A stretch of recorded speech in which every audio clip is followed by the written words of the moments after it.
बिस्मिल्लाहिर्रहमानिर्रहीम। अस्सलाम वालेकुम। कब्रिस्तान और मसाजिद के हवाले से कई तरह के सवालात पूछे जाते हैं।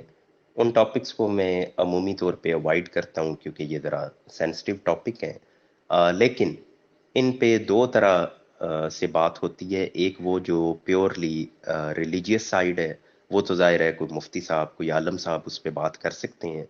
लेकिन जो कानूनी साइड है वो क्योंकि यहाँ डिस्कस की जा सकती है, तो मैं इन सवालात पे कानून के हवाले से थोड़ी बात करूंगा।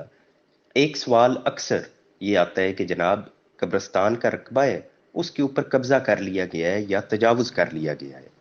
अब उस पे जनाब दो तरह से रकबे होते हैं और दो तरीकों से ही फिर उनको हैंडल किया जाता है। नंबर एक ये है कि कहीं कब्रिस्तान बना हुआ है और वो महकमा माल के कागजात में डिक्लेयर्ड है, यानी महकमा माल के पास आप जाएंगे तो आपको उस कब्रिस्तान का रिकॉर्ड मिलेगा कि फलां खसरा के अंदर दो कनाल पे कब्रिस्तान मौजूद है। अब उन दो कनाल पे अगर किसी ने इंक्रोचमेंट कर लिया, कब्जा कर लिया, तो वो छुड़ाना वो आसान है क्योंकि मौके पे भी कब्रिस्तान है और रिकॉर्ड के अंदर भी मौजूद है। ये तो हो गया आसान काम।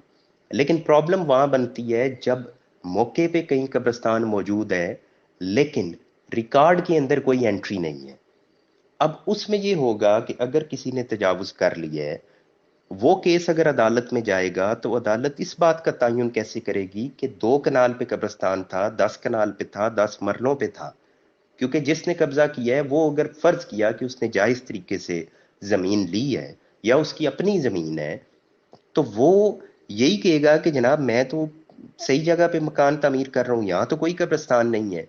जो इतराज करेंगे वो कहेंगे कि नहीं जनाब, इस जगह पे कल को कब्रें बननी थी, हमने ये तयन किया हुआ था कि फलां एरिया तक या फलां जगह तक ये कब्रिस्तान होगा। लेकिन उसमें प्रॉब्लम फिर वही आ जाएगी कि इसका आपने जुबानी तय किया हुआ था लेकिन आपके पास तहरीरी कुछ नहीं है। ये वहां प्रॉब्लम आती है जब लोगों ने अपने खानदान के कब्रिस्तान बनाए हुए हैं और वो इसी तरह से डिक्लेयर्ड नहीं है, कोई फिक्स उनकी बाउंड्रीज उन्होंने नहीं कर रखी होती। अगर तो कोई चार दीवारी वगैरह बनी हुई है फिर भी चलें, उसमें आसानी है कि पता होगा कि इस चार दीवारी के अंदर अगर कोई आ रहा है तो वो गलत आ रहा है। लेकिन अगर चार दीवारी भी नहीं है, रिकॉर्ड के अंदर भी कहीं एंट्री नहीं है, तो फिर इससे मसाइल बनते हैं।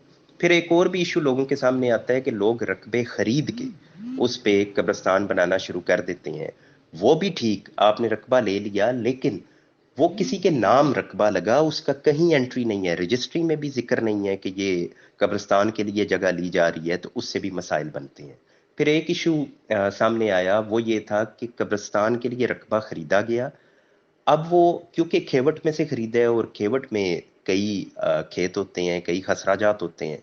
अब जब वो वहाँ तामीरात करने लगे, चारदीवारी बनाने लगे, तो मालकान में से किसी ने एतराज उठाया, उसने कहा नहीं हम यहाँ नहीं आपको बनाने देंगे, आप दूसरे खसरे में जाएं। अब क्योंकि वो खेवट में से जगह ली गई थी, मुश्तरका खाता था, एतराज करने में वो बंदा कर सकता था। लेकिन जिन्होंने वो रकबा लिया था कब्रिस्तान के लिए, उन्होंने कहा जब हमने खरीदा हमें ये रकबा दिया गया था तो हम तो यहीं लेंगे। अब उनकी यानी जिन्होंने कब्रिस्तान के लिए रकबा लिया, उनको बचत इसमें मिल रही थी कि वहां ऑलरेडी कुछ कब्रें बन गई थी। जब कुछ कब्रें वहां बन चुकी थी तो अब वहां से उनको हटाया नहीं जा सकता। इसलिए नहीं हटाया जा सकता कि वो कब्रें इस बात का सबूत हैं कि जब ये कब्रें बनी उस वक्त आपने इतराज नहीं उठाया, अब यही कब्रिस्तान बनेगा। क्योंकि ऐसा तो नहीं हो सकता कि कुछ कब्रिस्तान का हिस्सा इधर बने और कुछ किसी दूसरे खसरे में जाके बने। और फिर अगेन जब इतराज करना था उस वक्त जब नहीं किया, 8-10 साल हो गए हैं उन कब्रों को बने हुए, तो अब उस पर एतराज नहीं किया जा सकता। फिर जनाब एक भाई का ये सवाल आया कि ज़मीन कोई पड़ी हुई है, गो कि उन्होंने कहा कि शामलात रकबा है, तो क्या इसके ऊपर मस्जिद बनाई जा सकती है।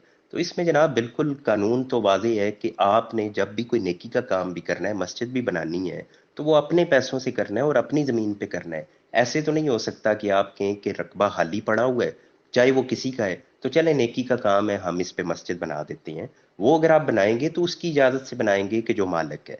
और अगर मालिक को बाद में पता चलता है तो वो बिल्कुल हक बजानिब है अगर वो इतराज करता है। क्योंकि वो यही कहेगा मुझसे जब पूछा नहीं गया, तो आप गो के नेकी का काम है लेकिन मुझसे तो पूछें।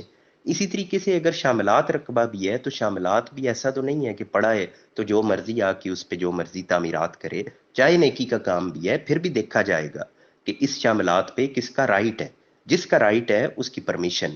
عام طور پہ کیونکہ وہ کامن لینڈ ہوتی ہے تو وہ کمیونٹی کی پراپرٹی تصور کی جاتی ہے. تو ایسے میں اگر کمیونٹی یہ ڈیسائیڈ کرتی ہے کہ یہاں ہم نے مسجد بنانی ہے تو یس وہ ڈیسائیڈ کر سکتے ہیں.